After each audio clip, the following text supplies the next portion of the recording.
Buenas tardes, mis hermanos y hermanas. Estoy complacido de estar aquí con ustedes y realmente oro que esto sea algo en lo que ustedes puedan ser realmente bendecidos.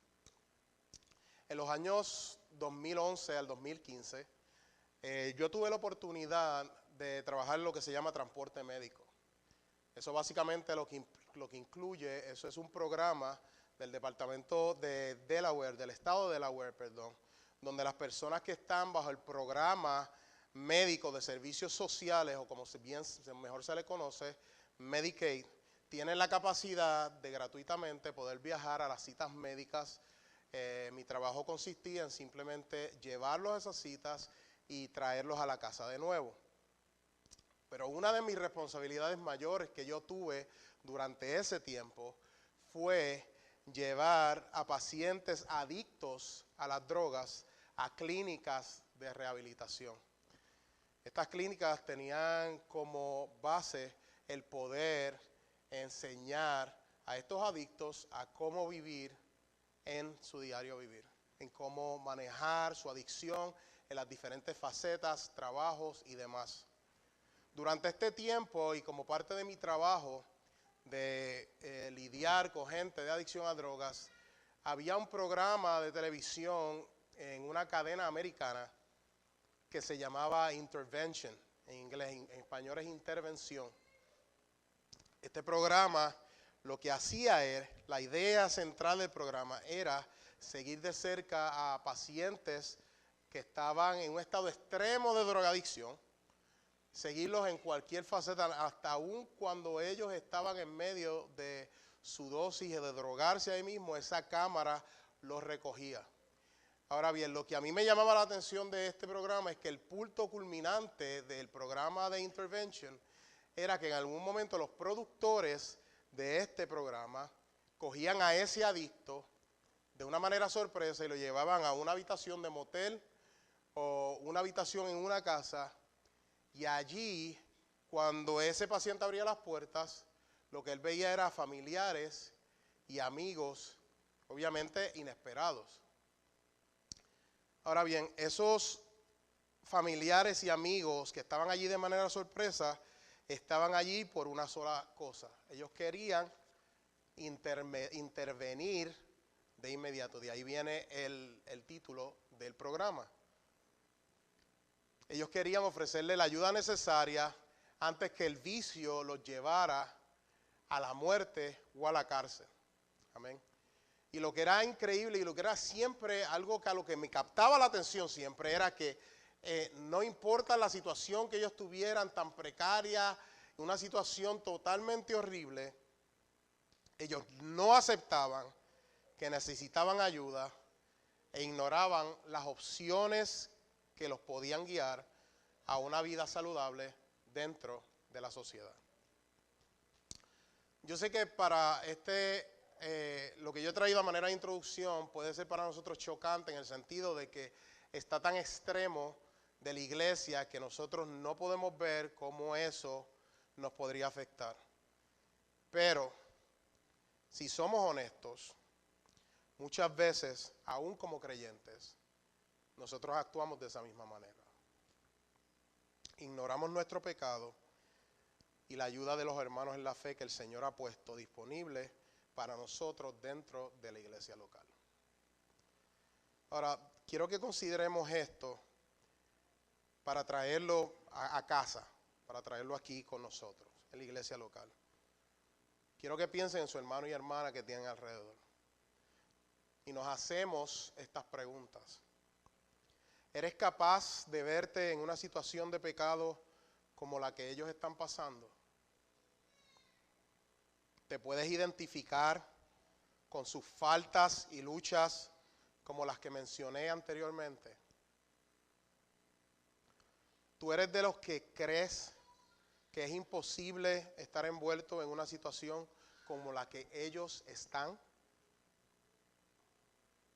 Estas preguntas están hechas a modo de que nosotros meditemos en cuál es nuestra verdadera posición para con los otros hermanos de la iglesia local.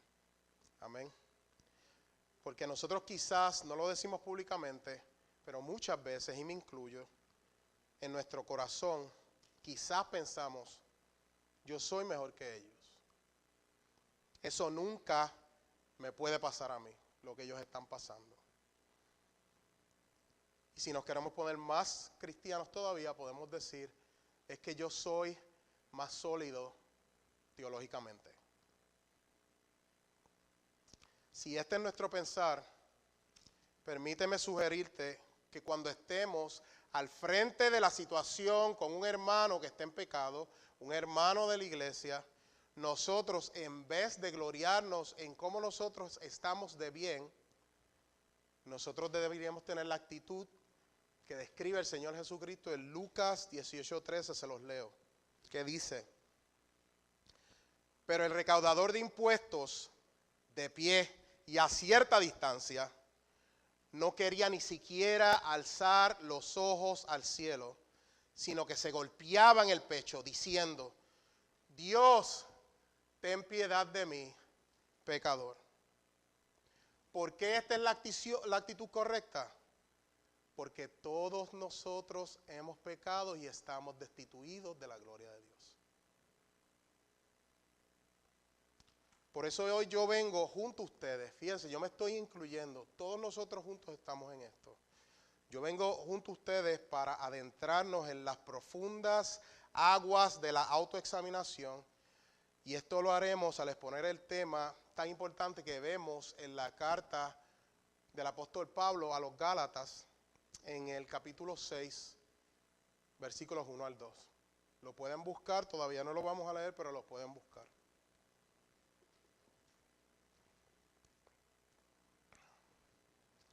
Van a poner el dedo ahí. Ese es nuestro versículo clave. Ahora, el tema que le he puesto a este sermón es la rendición de cuentas en la iglesia local. Y nuestro objetivo principal, si no se lleva más nada de esto, el objetivo principal de esto es este. Que esta tarde es venir juntos como un cuerpo y tener la introspección y autoexaminación necesaria los unos para con los otros al vivir en una comunidad de la fe. ¿Por qué? Porque usted es el guarda de su hermano. Ahora bien, antes de empezar de lleno a tratar de desmembrar de cierta manera el capítulo 6, versículos 1 y 2, quiero darle lo que es un trasfondo histórico. Quizás hay algunos de ustedes que no están particularmente adeptos en lo que es el libro de los Gálatas.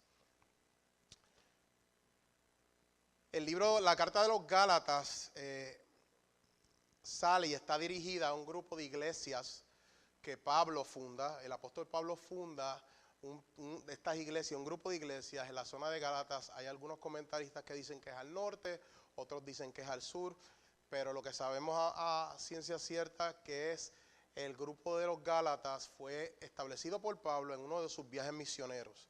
Amén. Y esta carta es una carta que viene como reacción en base a la defensa feroz de Pablo que tuvo que hacer en contra de un grupo de judíos creyentes. Ellos se decían ser creyentes, que se llamaban los judaizantes. Hay un tema, cuando usted tenga tiempo, usted va a ir al libro de los Hechos en el capítulo 15 y allí se despliega todo el drama que pasó estos judaizantes. Y en estas iglesias y en otras iglesias habían judaizantes o judíos que seguían lo que era la ley mosaica. Estos judaizantes en específico era un grupo que se quería atar a lo que era la ley. Y lo que estaban haciendo, y vemos en Hechos capítulo 15, es que ellos querían añadirle la circuncisión como señal de la salvación a los gentiles. Ese era el problema que había. Ahora, ellos alegaban tener todas las verdades o creer todas las verdades y no se propusieron negar abiertamente el evangelio, sino mejorarlo. ¿Okay? Lo que ellos querían añadir eran requisitos, ceremonias y normas del antiguo pacto. Pablo, por eso, al principio, si van conmigo, de hecho vamos a leerlo, Vayan conmigo a Gálatas. Dejen el dedo en el capítulo 6. Vamos a movernos en Gálatas capítulo 1 para dejarles saber lo que dice, para que así ese trasfondo le quede a ustedes en la mente solidificado. Amén.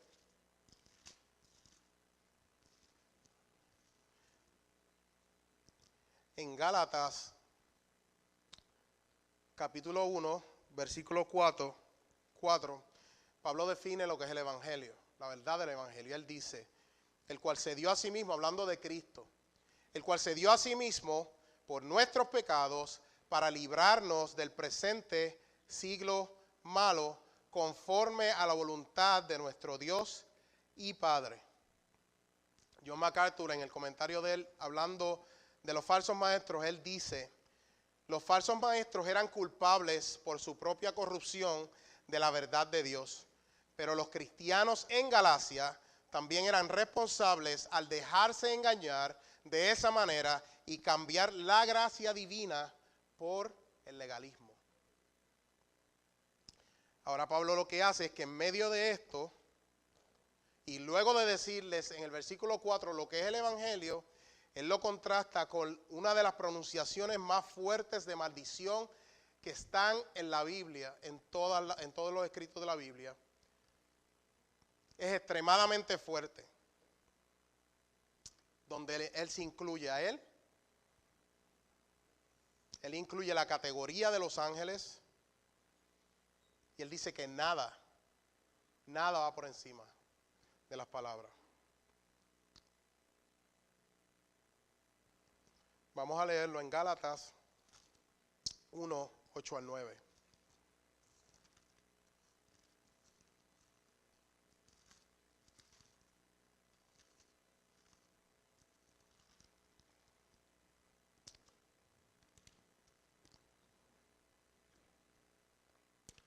Gálatas 1, 8 al 9.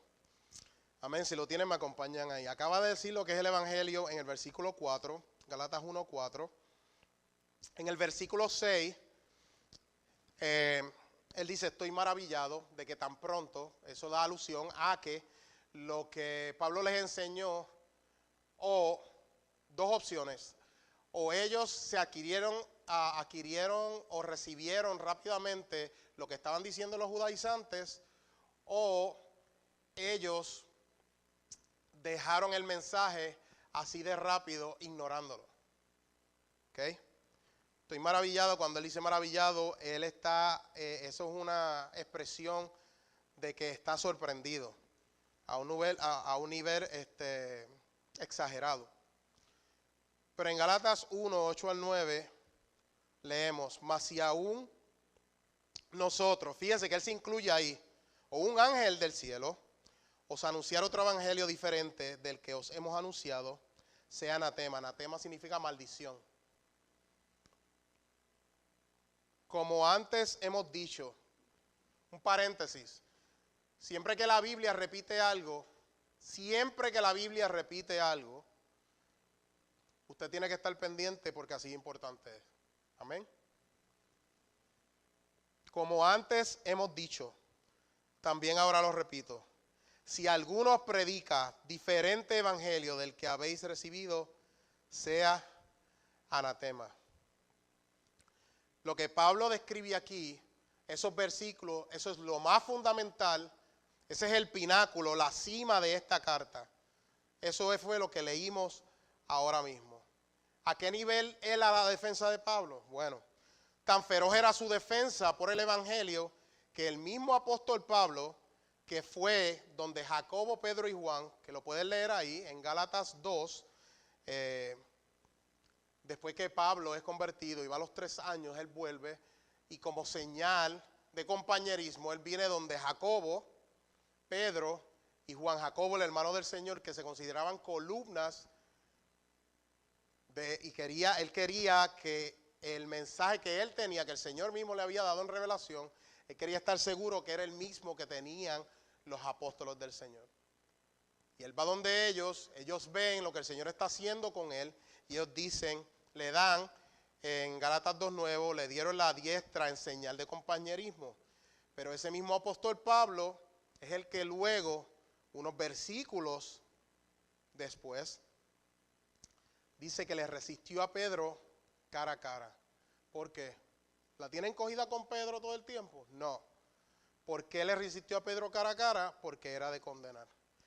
Aparentemente, estos judaizantes habían influido hasta aún en el apóstol Pedro. No era que era un falso creyente, era que Pedro, si usted se va al libro de los Hechos, la historia dice que lo que aparentemente Pedro estaba haciendo era que él sí estaba predicando el mensaje de salvación como era, estaba predicando algo, pero su comportamiento era distinto a lo que él estaba predicando. Por eso es que Pablo le dice hipócrita. ¿Por qué Pablo lo resistió cara a cara? Porque era de condenar y no andaba rectamente conforme a la verdad del Evangelio, en Gálatas 2:14. Esto es una cosa magnífica porque el regaño de Pablo a Pedro quedó plasmado en las Escrituras para que todos los creyentes en distintas eras entiendan que no hay nada más importante que la palabra de Dios. ¿Por qué? Porque la palabra del Señor permanece para siempre. ¿En dónde está eso? Irónicamente en 1 de Pedro 1:25. Si hubiese un periódico para ese tiempo, yo aquí usando mi imaginación, yo me imagino un periódico que se llama Notibiblia, ¿ok? Le ponemos. La portada hubiese dicho, extra, extra, apóstol a los judíos es reprendido por el apóstol a los gentiles. Eso es yo usando un poquito de de un derecho de autor acá. Pero esto quedó plasmado porque es importante, el Espíritu Santo lo dejó aquí, como si Pedro mismo, que fue uno de los que el Señor le dio el mensaje para llevarlo, puede caer en esto. ¿Quiénes somos nosotros? ¿Quiénes somos nosotros? Por eso nosotros tenemos que estar pendientes, porque usted es el guarda de su hermano. Amén. De cierta manera, este libro de Gálatas, en manera general, se puede ver como un libro de cierto aspecto de rendición de cuentas por esas cosas que pasaron. Ahora, lo que nos grita esta carta a los Gálatas a viva voz, como desde la cima de la montaña más alta, es que todo cristiano está llamado a la autoexaminación todos los días de su vida. De que los creyentes solamente podemos tener una relación los unos con los otros si es basada en el verdadero evangelio y amor de Cristo. Fuera del fundamento de la verdad en el evangelio, no tenemos nada. Y otra cosa que nos grita es que solamente el puro evangelio de Cristo es capaz y suficiente para salvar. Ahora sí, donde tenía el dedo, vamos a leer Gálatas, capítulo 6, versículos 1 al 2.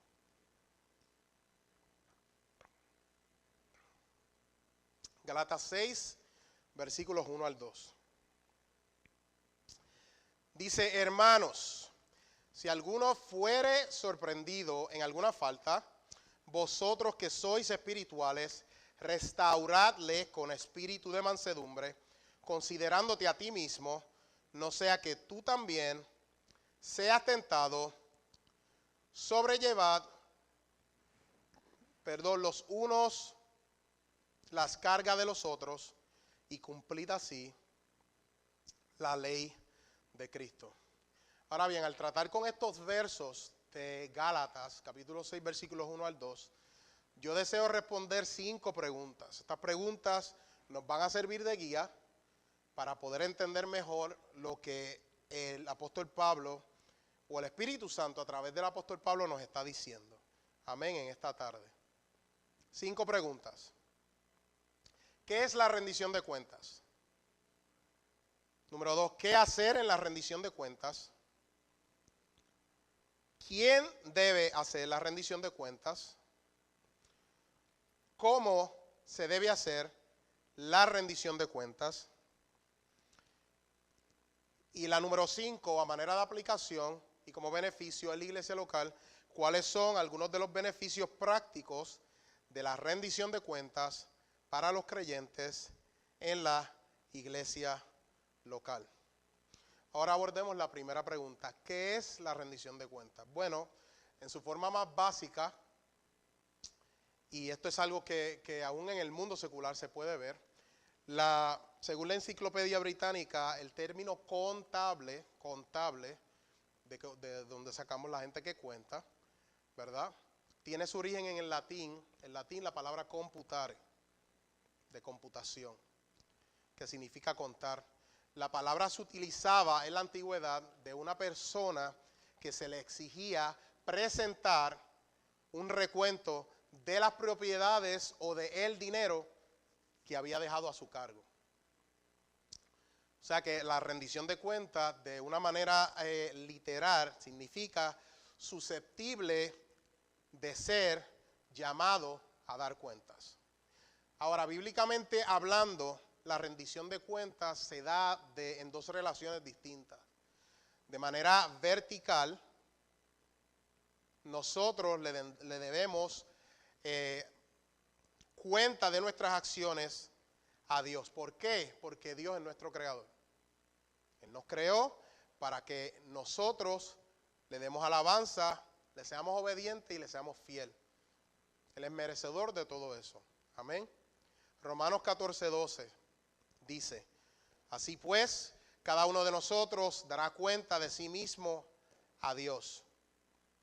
Hebreos 4:13 dice: y no hay cosa creada que no sea manifiesto en su presencia, antes bien todas las cosas están desnudas y abiertas a los ojos de aquel a quien tenemos que dar cuentas. Esa es de manera vertical. Sabemos que nosotros le debemos rendir cuentas a Dios. De manera horizontal, en relación con el prójimo, estamos guiados a respetar a las personas. ¿Por qué? Aun si una persona te hace daño, ¿por qué estamos mandados a respetarlo? Porque esa persona está hecho a la imagen de Dios. Como dice en Gálatas 5:14, porque toda la ley en esta sola palabra se cumple: amarás a tu prójimo como a ti mismo. Ahora que vimos estas relaciones, ¿qué hacer? Vimos qué es la rendición de cuentas. Ahora, ¿qué hacemos o qué hacer en la rendición de cuentas? Porque recuerden, usted es el guarda de su hermano. ¿Qué hacer? Vamos al texto. Dice: si alguno fuere sorprendido en alguna falta, dice, ustedes, los espirituales, restaurarle. Esta palabra sorprendido tiene una connotación bien interesante. Acuérdate que esta palabra, la carta se está dirigiendo a hermanos. Estos no son gente que no son convertidos, se está dirigiendo a hermanos. Y dentro de esta categoría de hermanos dice: si alguno fuera sorprendido en alguna falta. Esta palabra sorprendido lo que significa es agarrado por sorpresa, por el pecado en esa persona misma. Hay algunos que la traducen de una manera mejor. En vez de sorprendido, si alguno fuere enredado en alguna falta, la palabra en griego es prolambano. La idea que tiene es como que la persona fue atrapada en pecado. No que quiso incurrir en pecado, sino que fue atrapada en pecado. Tiene la idea de alguien que está corriendo del pecado, tratando de alejarse del pecado, pero el pecado lo agarra porque es más rápido que esa persona. Como si alguien hubiese tratado de huir. En ese mismo verso dice esa persona que fue sorprendido, que es que hacer en la rendición de cuentas hay que restaurarle. Restaurarle. Ese verbo es instructivo, es un imperativo, no es una opción. Cuando usted ve a su hermano, hay que restaurarle. Esa es la idea detrás de eso. Ese verbo en griego se llama katarizo. Se llama. Eso lo que significa es que poner en orden y restaurar a su condición que tenía esa persona anteriormente. Esa palabra katarizo se usaba en el griego secular de un médico o alguien que trabajaba con los huesos, para cuando un paciente venía, se hacía catarizo a un hueso fracturado o dislocado. O sea, es poner en cuenta, si estaba en una disyunción, juntarlos de nuevo. Ahora bien, pasamos a la tercera pregunta. ¿Quién? Ya vimos qué es, ya vimos qué hacer. Ahora, ¿quién debe hacer la rendición de cuentas? Bueno, el versículo lo dice. Dice, vosotros que sois espirituales. Ahora, esa palabra espiritual significa, es alguien cuya vida está conducida y gobernada por el Espíritu Santo. Amén.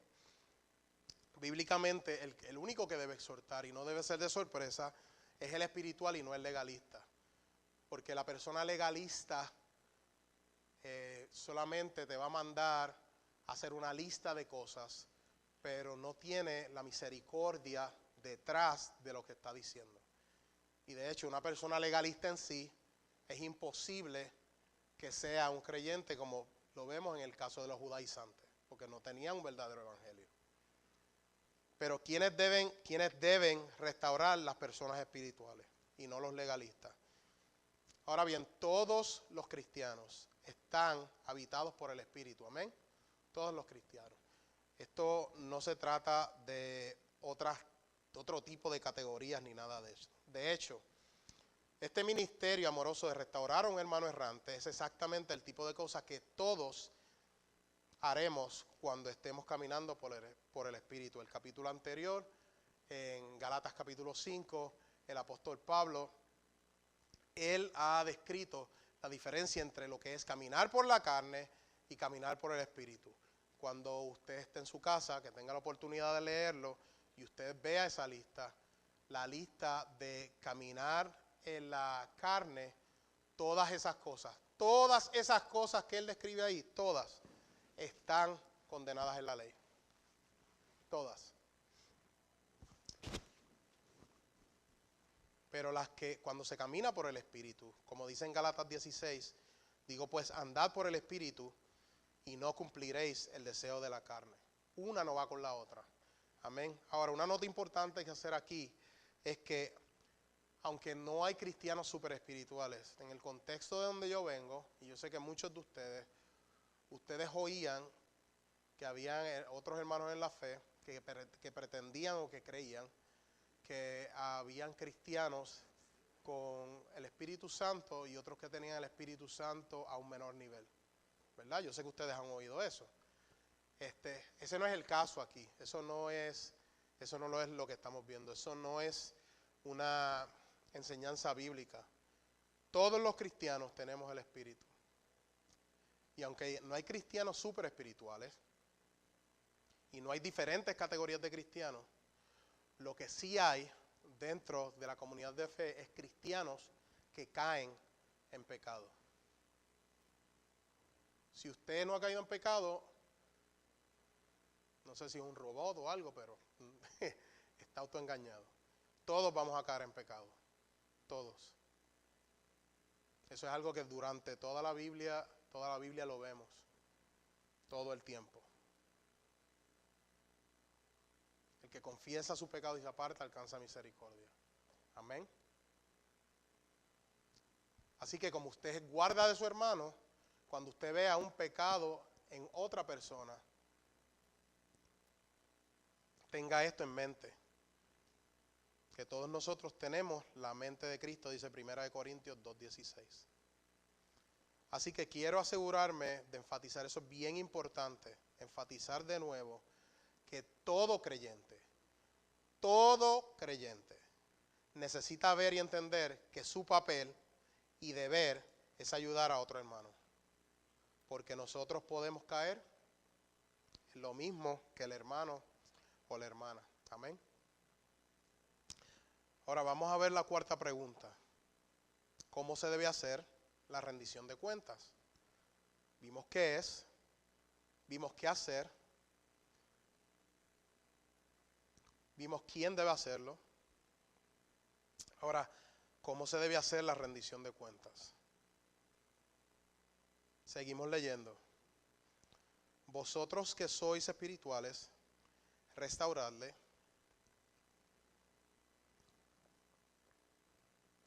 Restauradle con un espíritu de mansedumbre, considerándote a ti mismo, no sea que tú también seas tentado. La misma palabra griega que se usa en Gálatas 5:23. De hecho, vamos a ir allá porque creo que es útil para nosotros. Vamos a leer esa porción, hablando del contraste de los frutos del Espíritu. Amén. Estamos en Gálatas 5:16. Gálatas 5:16. Digo pues, andad en el Espíritu y no satisfagáis los deseos de la carne. Porque el deseo de la carne es contra el Espíritu y el del Espíritu es contra la carne. Ahí está el contraste. Una es contra la otra. Las dos no pueden coexistir. Pero si sois guardados por el Espíritu, no estáis bajo la ley.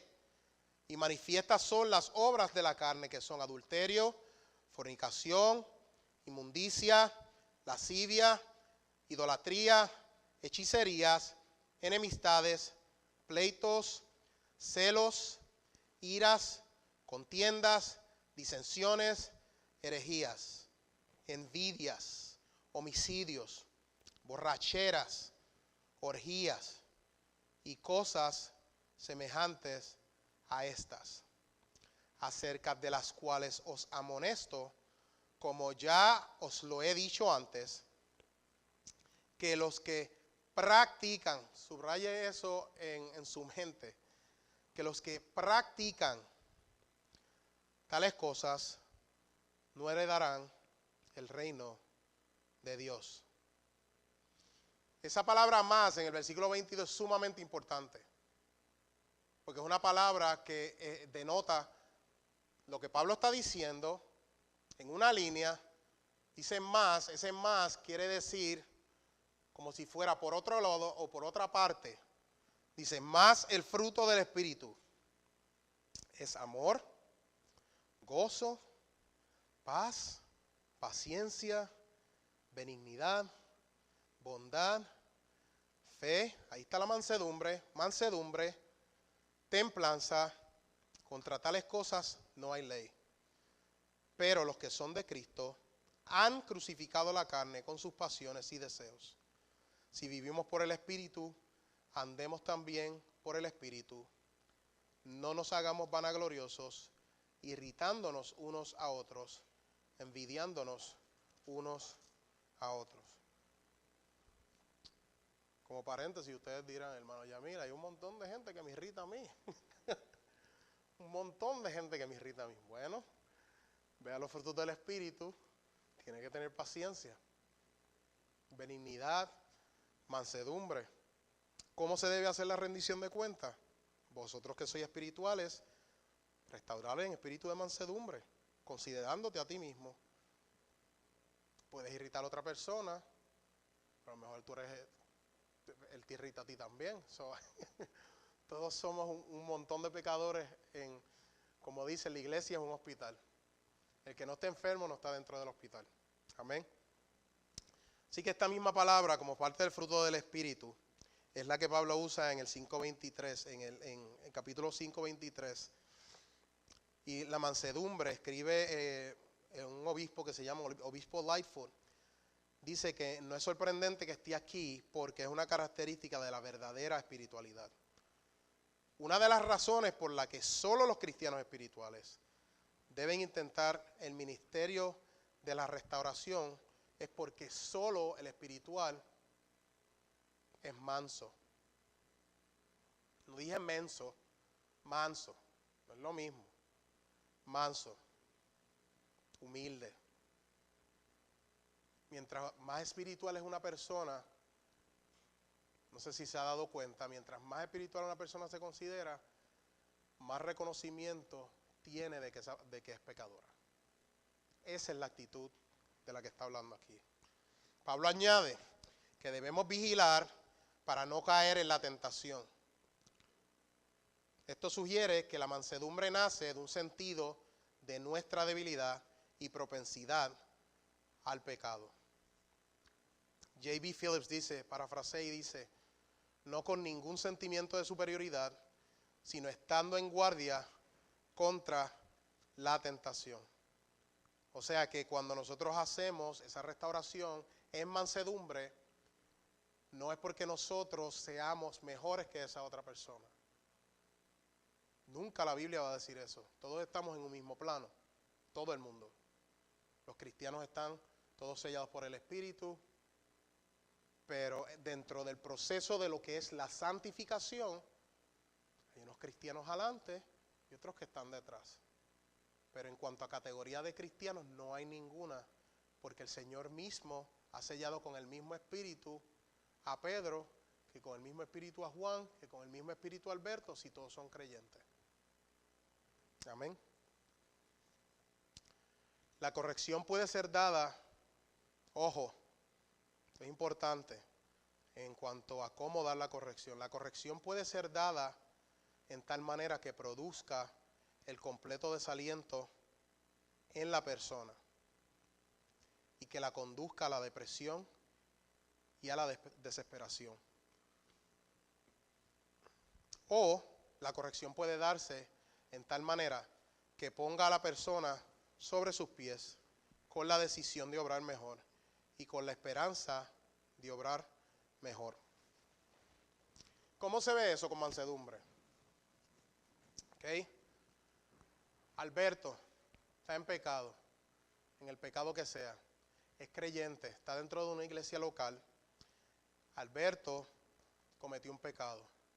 La actitud de Alberto debe ser ir donde alguien, confesarle el pecado, porque está investido con el Espíritu Santo, y lo que él quiere hacer es las obras del Espíritu, pero él cayó en pecado.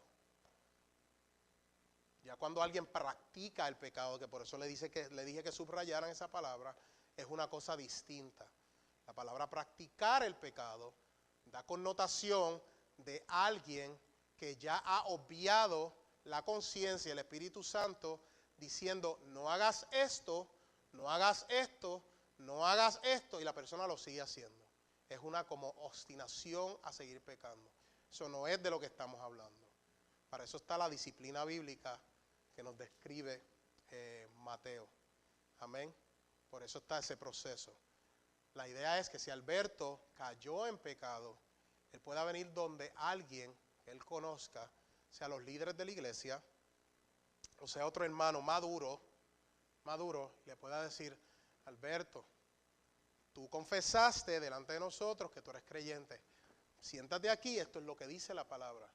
¿Por qué nosotros no debemos tener temor al hacer eso? Si sea que yo caigo, sea que caiga hermano Dante, Jimmy, Daniel, Alex, Lucía, quien sea, que caiga quien sea. ¿Por qué nosotros, esa debe ser nuestra actitud? ¿Por qué? Porque aquí dice que cuídate tú mismo, que no sea que caiga. O sea que esto, la rendición de cuentas no es algo que un cristiano, esto es bien importante, que un cristiano es superior al otro.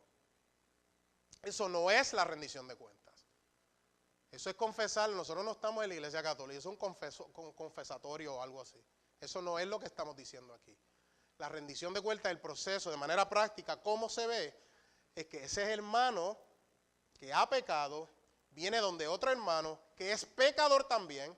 Los dos juntos van delante del que no tiene pecado y dicen, yo estoy necesitando en esta área ayuda. El hermano que no ha pecado en eso lo está ayudando y todo se ve dentro del amor delante de Cristo, que los ha salvado a los dos. Así es que se ve la rendición de cuentas. Así que sea que tú pecaste, ven a donde alguien, o sea que alguien venga donde ti, hay que tener la misma mansedumbre, porque a veces el pecado nos ciega y podemos ser vehementes en no decir nada a nadie. Eso no es bíblico. Como leímos ahí, eso no es bíblico para nada. ¿Por qué? ¿Por qué? Porque obviamente si tú estás en pecado y estás dentro de una iglesia local, el Señor, como vamos a ver ahorita, como los beneficios, Él te ha puesto ahí con hermanos para que no pases tus faltas solo. Tú no tienes que pasar eso solo. No hay necesidad. Amén. Pónganse eso en la mente. La iglesia local está para servirnos los unos a los otros. ¿Por qué? Porque usted es el guarda de su hermano. Seguimos ahora en el versículo 2. El versículo 2 nos presenta en general la relación mutua en el proceso de rendición de cuentas. Es una manera general. Es cómo deben tratarse los cristianos. El principio general lo recogemos aquí, donde en Gálatas 6:2 dice, síganme ahí, sobrellevad los unos las cargas de los otros y cumplid así la ley de Cristo. Hay que notar aquí que la suposición que está subrayada en este mandamiento es que nosotros tenemos que ver ese verbo sobrellevar, significa que eso es algo que es continuo. Eso no va a parar hasta que nos vayamos con el Señor. Eso no va a parar. Sobrellevar los unos las cargas de los otros. Esto es un mandamiento. Esto es que todos, asume que todos tenemos carga. De nuevo, si usted no tiene carga, no sé si usted es un androide o algo, pero todo ser humano tiene carga. Especialmente dentro de la iglesia local lo vemos bien claro. Esto nos lleva a ver de manera más tangible la ley de Cristo. ¿Qué es la ley de Cristo? Cuando dice sobrellevar los unos las cargas de los otros y cumplir así la ley de Cristo. Bueno, la ley de Cristo es amarse los unos a los otros como Él nos ama. Ese fue el nuevo mandamiento que Él dio. Eso lo podemos ver en Juan, capítulo 13, versículo 34, y Juan 15:12. Él dice, ¿se recuerdan cuando Cristo dijo, en esto conocerán que son mis discípulos, en que nos amemos los unos a los otros? Él no dijo en que nos odiemos los unos a los otros, él dijo en que nos amemos los unos a los otros. Amén. Ese amor puede ser imperfecto de una persona a otra, pero delante de Dios, que es el que nos está santificando y cambiando, ese amor, Él, en medio de nuestras perfecciones, Él manda que nosotros lo hagamos como quiera. No es que, si usted ve un hermano, y esto es un ejemplo que quería dar. Ok, rapidito. Todos nosotros, en cada uno de nuestros países, en cada uno de los países de los que nosotros venimos, quizás hay una milicia, ¿verdad? Un departamento de milicia, un grupo militar o lo que sea. No tiene que ser milicia, puede ser bomberos, pueden ser policías. ¿Okay? Es bien interesante el saber que no importa del país que usted viene, cualquier país que tiene esto, si esa persona, ese policía, ese militar o ese bombero, ¿okay? Él detracta de hacer sus deberes. Cuando digo detracta, quiere decir que si vi una persona, un compañero que está en peligro y no va a rescatarlo, esa persona puede ir a la cárcel. No importa el país que sea, las reglas son las mismas. Por el contrario, si esa misma persona ve a un compañero que está en medio de un fuego, o una balacera, un policía, o en medio de una guerra militar, y esa persona va a acudirle a rescatarlo, como se supone que haga, esa persona vuelve a su país o en su país es un héroe. Es un héroe.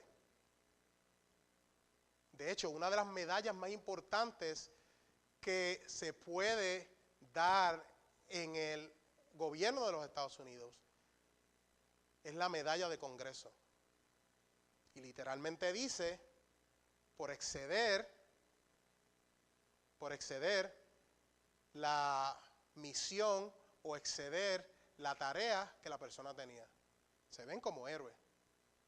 Si aquí alguien es un militar y hace lo contrario, termina preso. Eso es en el mundo secular. ¿Qué espera Cristo de nosotros? Que nos amemos los unos a los otros. Que nos amemos los unos a los otros. Amén. Ahora bien, para seguir pasando a lo que estamos viendo, en Gálatas 5:14 nos recuerda de nuevo el amor al prójimo, cuando dice, porque toda la ley, en una palabra se cumple. En el precepto, amarás a tu prójimo como a ti mismo. Ahora bien, una nota importante de este verso, mientras estamos viendo las diferentes cosas dentro de estos versos, es que es muy importante que las expresiones amar al prójimo, llevar las cargas de los demás y cumplir la ley son expresiones que son equivalentes una con la otra. Ahora, habiendo visto esto, ahora vamos a ver cómo lo aplicamos al concepto de la iglesia local. Viendo la quinta pregunta, ¿cuáles son algunos de los beneficios prácticos de la rendición de cuentas para los creyentes en la iglesia local?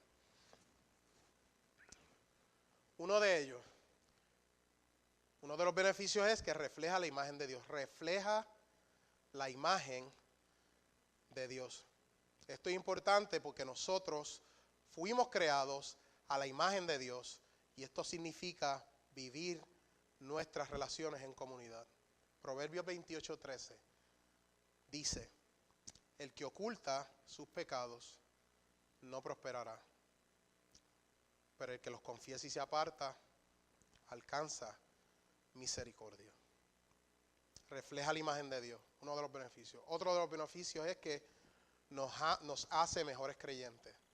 Nos hace mejores creyentes. Proverbios 27:17 explica este beneficio cuando dice, el hierro afila al hierro y asimismo una persona afila a otra. Otro beneficio, dos son mejores que uno. Dos son mejores que uno. Esto lo podemos ver en Eclesiastés 4, versículos 9 al 12. Este explica una de las razones prácticas. Dice, más valen dos que uno solo, pues tienen mejor remuneración por su trabajo. Porque si uno de ellos cae, el otro levantará a su compañero. Pero ay del que cae cuando no hay otro que lo levante. Eso suena como una advertencia, ¿verdad? Ay del que cae cuando no hay otro que lo levante. Además, si dos se acuestan juntos, se mantienen calientes. Pero uno solo, ¿cómo se calentará?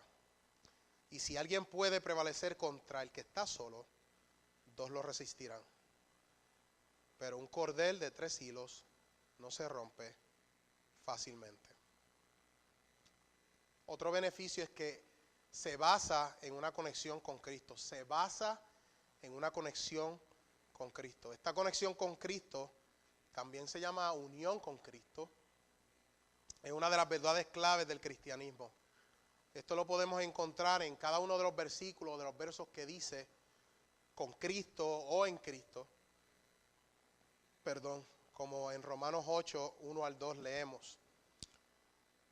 Por consiguiente, no hay ahora condenación para los que están en Cristo Jesús, los que no andan conforme a la carne, sino conforme al Espíritu.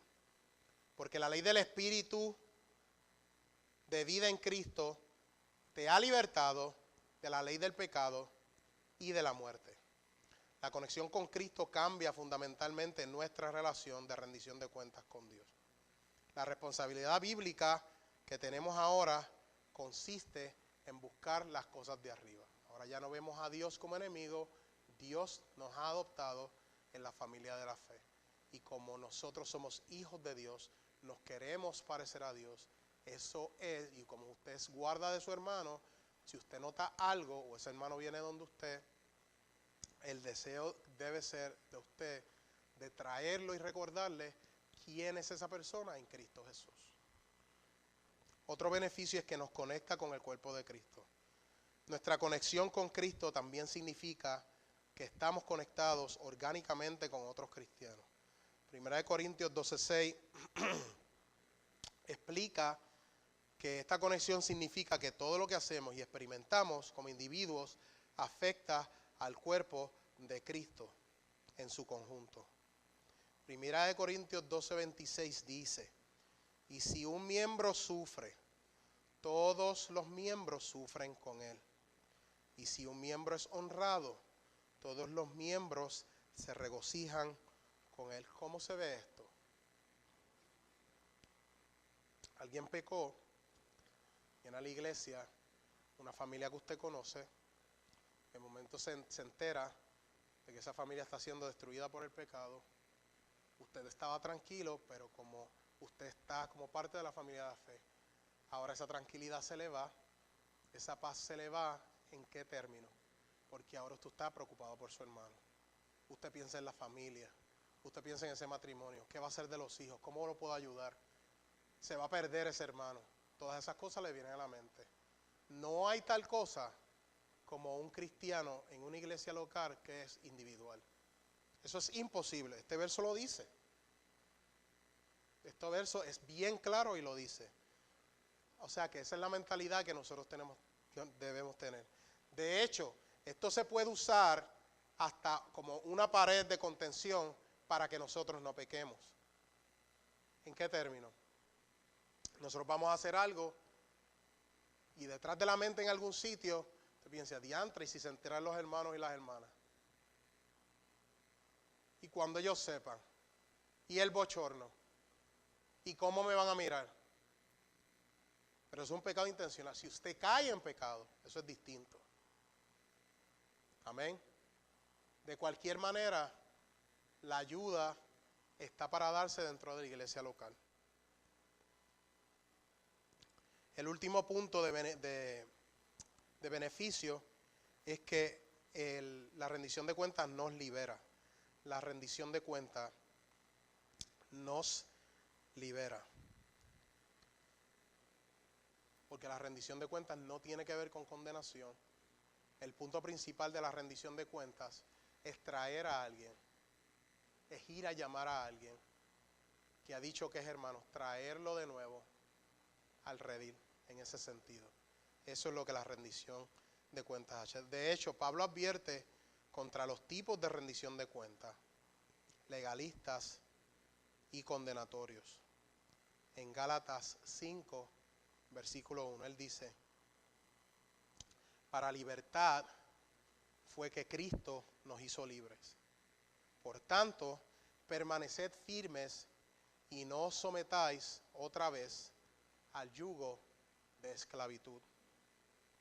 Amén. Ahora en conclusión, la rendición de cuentas bíblicas tiene que ver con la libertad en nuestras relaciones y todo está envuelto en la relación que compartimos a través de Cristo. Estamos llamados a ser honestos y abiertos los unos con los otros, tanto al confesar nuestros pecados y buscar la sanación, como al corregir a los que han caído en la tentación y buscar restaurarlos. Oremos los unos por los otros para que el Señor nos proteja del pecado que ignoramos y que entendamos que el aceptar ayuda, corrección y amonestación mutua en la iglesia local es una de las herramientas que Él ha puesto a nuestra disposición para que juntos como un cuerpo podamos salir victoriosos al enfrentar nuestros enemigos mortales. ¿Quiénes son nuestros enemigos mortales? el mundo, el diablo y nuestra carne.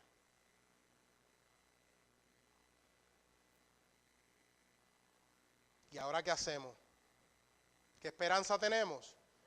Les recuerdo que ya nosotros somos victoriosos.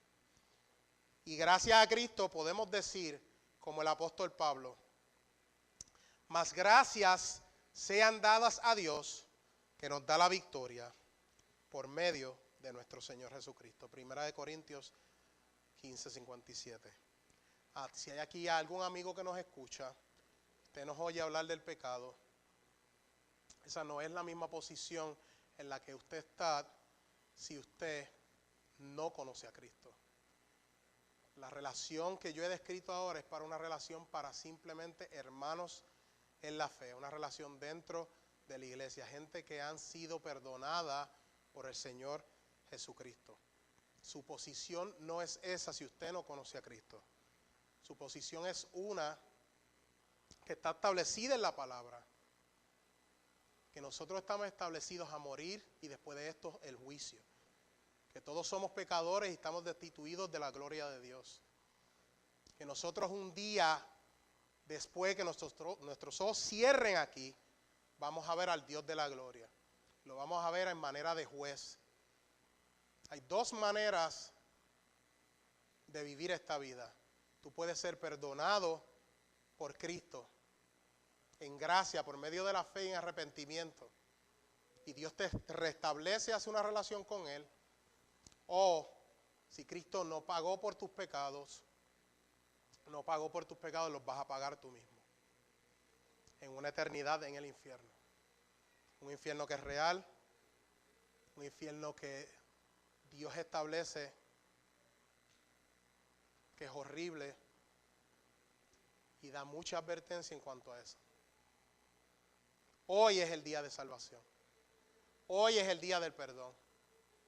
Hoy se te ha abierto la oportunidad a los pies de la cruz.